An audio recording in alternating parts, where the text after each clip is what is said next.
अस्सलाम वालेकुम वरहमतुल्लाहि वबरकातुहू। मैं मोहम्मद बिन शेख मुदर्रिस मिडिल स्कूल नारबावा। इस वक्त मैं चौथी जमात के बच्चों को उर्दू की क्लास ले रहा हूँ। तो प्यारे बच्चों, अस्सलाम वालेकुम। उम्मीद है कि आप ठीक ठाक होंगे। इस वक्त हम आपकी किताब बहरिस्तानी उर्दू से सबक सच्चा इंसाफ पढ़ रहे हैं। इस वक्त हम इसकी दूसरी कड़ी पढ़ेंगे। तो हमने कल पढ़ा था कि हज़रत उमर जो थे वो एक खलीफा थे और हर वक्त दिन में भी अपने फ़राइज़ अंजाम देते थे और रात में भी गश्त लगाया करते थे, लोगों की खबरगिरी, रियाया की खबरगिरी करते थे। तो एक दफ़ा वो गश्त पर थे, उन्होंने एक झोंपड़ी देखी और झोंपड़ी में एक औरत को देखा जो चूल्हा जलाई बैठी थी।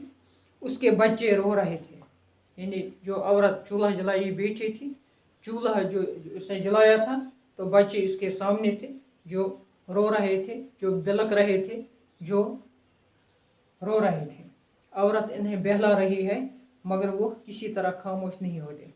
औरत इन्हें बहला रही थी, औरत इन्हें समझा रही थी कि आप चुप रहो, लेकिन वो किसी तरह खामोश नहीं रहती थी। बच्चों को रोता बिलकता देखकर हज़रत उमर रज़ियल्लाहु ताला का दिल भर आया। जब हज़रत उमर रज़ियल्लाहु ताला इस झोंपड़ी से गुजरा तो उसने इन बच्चों को रोते देखा।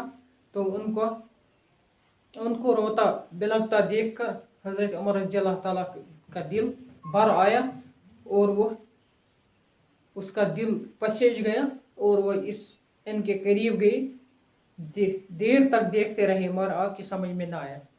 वो काफ़ी देर तक इनको देखते रहे, इनको सुनते रहे, इनको समझते रहे, मगर आपकी समझ में कोई बात नहीं आई, क्योंकि ये ऐसा मसला ही था जो इतना मुश्किल था, जो इसकी समझ से बालातर था। समझ से इसलिए बालातर नहीं था कि मतलब उसकी समझ नहीं थी, वो काफ़ी समझदार था, लेकिन हांडी तो पक रही थी, खाना नहीं था इसमें। हांडी तो पक रही थी, बच्चे रो रहे थे, माँ इनको कुछ नहीं दे रही थी, इसलिए इसकी समझ से बालातर था। उसको समझ नहीं आता था कि ये माजरा क्या है, ये वाक़ा क्या है, किस्सा क्या है। आखिर औरत के पास जाकर बच्चों के रोने का सबब पहुँचा। आखिर जब उसे कुछ नहीं समझ आया तो वो इस औरत के करीब गया, उसके पास गया और बच्चों के रोने का सबब पूछा और उससे कहा कि बच्चे क्यों रो रहे हैं, बच्चे क्यों बिलक रहे हैं, बच्चे क्यों खून बहा रहे हैं, आंसू बहा रहे हैं।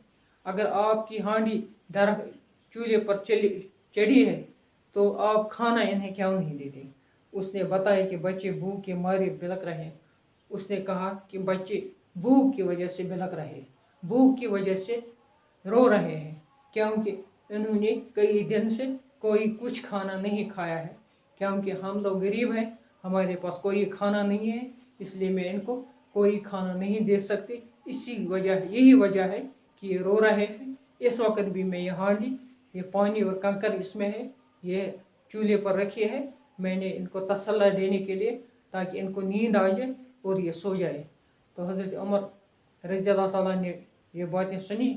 तो कल हम इसका अगला हिस्सा पढ़ेंगे, हज़रत उमर ने क्या कहा और बूढ़ी ने क्या किया और किस तरह इनको खाना पहुँचा। तो आप इस वक्त इजाज़त दीजिए। खुदा हाफिज़। अस्सलाम वालेकुम वरहमतुल्लाहि वबरकातुहू।